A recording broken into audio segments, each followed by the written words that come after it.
お電話ありがとうございます。おじいの朗読者です。本日の朗読は、老夫婦の家でございます。最後までお楽しみくださいませ。老夫婦の家。投稿者、世界の唐沢。私が小学生だった頃、学校のすぐ近くに、おじいちゃんとおばあちゃんの夫婦二人が住んでいる家があり、学童みたいによく子供たちが集まり、学校終わりのみんなの憩いの場になっていた。もともと子供がいない夫婦だったそうで、犬を飼っていたそうなのだが、犬と遊びに来た子供や、親の帰りが遅い子供たちが集まるようになり、犬が死んでしまった今も、その名残で子供が集まるようになっていたようだ。学校も半ば黙認のような形で、私たちに特に何も言うことはなかった。私の両親も共働きだったため、一人っ子だった私は、よくこの老夫婦の家に入り浸っていた。二人ともとてもよくしてくれ、居心地が良かったのを覚えている。毎日入れ替わり立ち替わり、10人以上の小学生が出入りしていたのだが、必ずお菓子やジュースを出してくれ。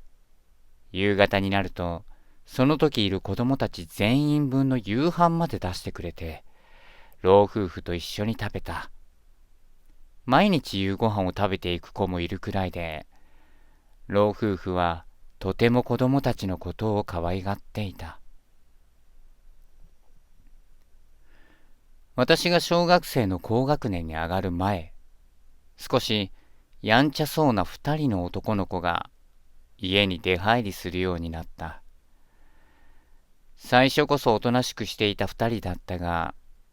そのうちちょいちょいいたずらをしているのを見るようになった。ある時は物を盗んでみたり、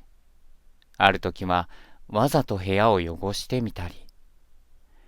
いたずらして楽しんでいたのを覚えている。私以外にいたずらに気づいている雰囲気がなかったからか、徐々にいたずらはエスカレートしていき、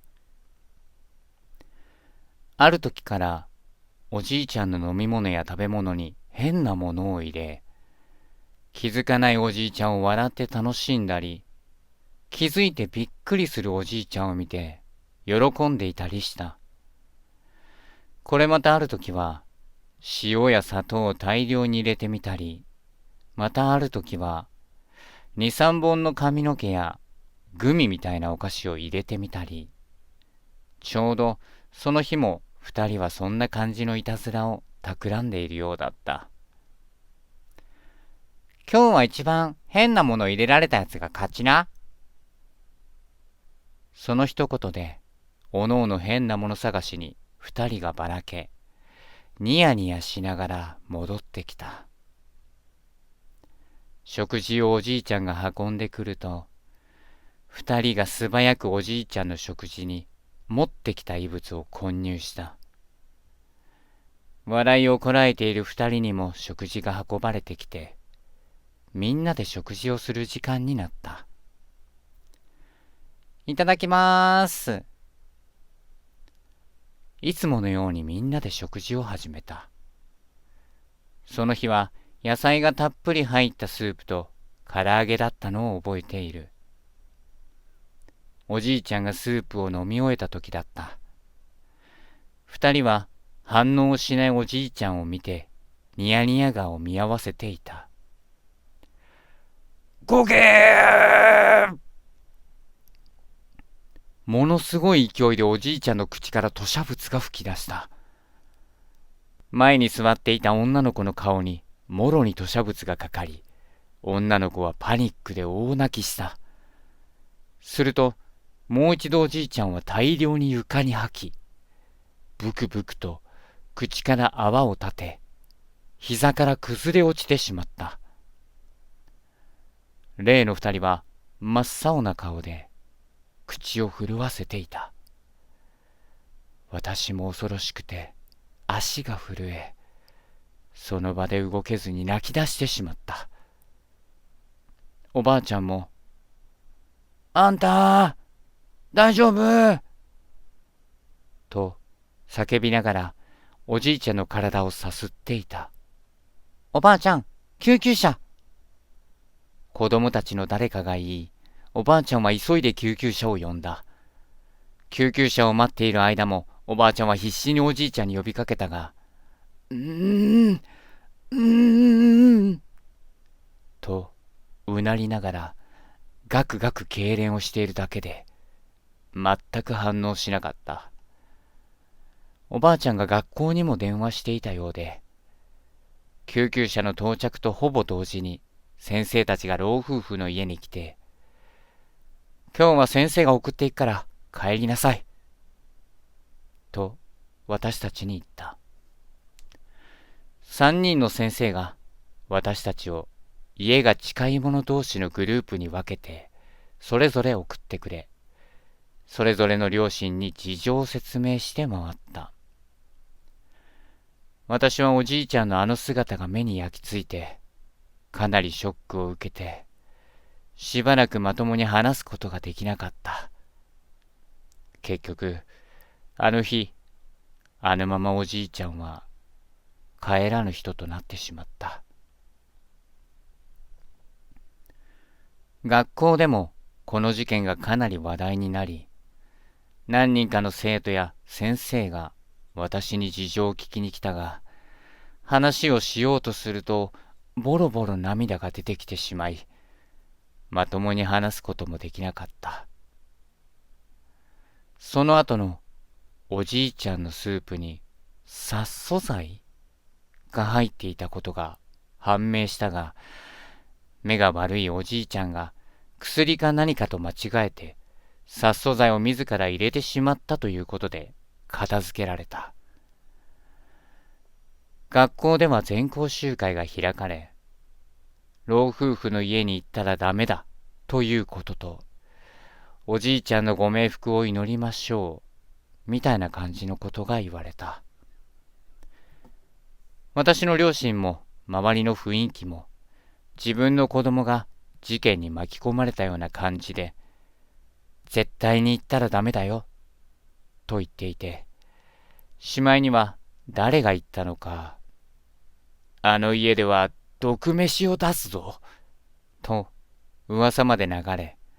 誰もあの家に寄りつかなくなった。私も何度か庭先で寂しそうに子供たちに挨拶するおばあちゃんを見たが、親の言いつけを守り、家には寄らず自分の家に帰っていた。老夫婦の家に行かなくなり、1年が過ぎようとしていた頃、おばあちゃんが亡くなった。詳しい事情は聞いていないが、病死だったと思う。その頃からだった。学校の間で、あの家におばあちゃんの幽霊が出るという噂が立ち始めた。まあ、小学校でよくある話である。あんなことがあったのだ。噂が立っても不思議じゃない。部活が休みになり、帰宅が早くなったある日、久しぶりに老夫婦の家の前で立ち止まり、まじまじと家を見つめた。いろいろ楽しい思い出が詰まった家だった。誰もいなくなった家を見つめて、ずいぶん寂しくなったなぁ、と感傷に浸っていると、庭先に大きい黒い塊が現れた。え？目をこすってよく見ると、それはおばあちゃんだった。ただ、あのおばあちゃんと違うのは、目が飛び出すくらいに見開かれているのだ。私は心の中で、ごめんなさい、ごめんなさい、と唱えながら家まで走った。おばあちゃんは気づいていたのだ。誰かがおじいちゃんのスープに殺素剤を入れたことを。そして今も探しているのだ。殺素剤を入れた人間を。